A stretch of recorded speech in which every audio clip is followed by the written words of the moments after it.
Dneska jsme se chtěli podívat ještě na nějakou výpravu. No, koukejte, tady jsou ty koruny. A jo. Od piva. To jsme mohli prodat třeba za 3 koruny. Plzeň. No jo, Plznička. No nic. Tak to tady nechám. Hej, tady je ještě něco. To je to samý. Tak to dáme k sobě, lidi. Ještě, tak to musíme vzít. To vezmeme. OK. Já to vezmu, OK? Tak jdem. Já to vezmu. Fuj, na tom je život. Ne. Ne. Tak. No a chtěli jsme ještě jít na... Co to do prčice? Vidle. Tak lidi, to berem. Tím můžeme jíst. Tím můžeme jíst přes, ale co ty vole? Nic. Kámo, musíme ještě mluvit dalšího zajíce, ty vole, to je hrozný.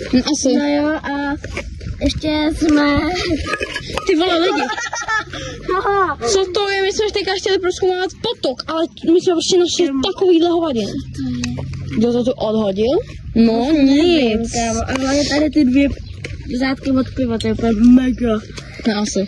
No a kámo, ty vole, mega, my jsme rádi a my jsme vlastně chtěli jít na tamhle nádrž a tam jsme chtěli hodit kočku teda, a ne. Nechtěli. Co je? Pičo, co to tady dělá?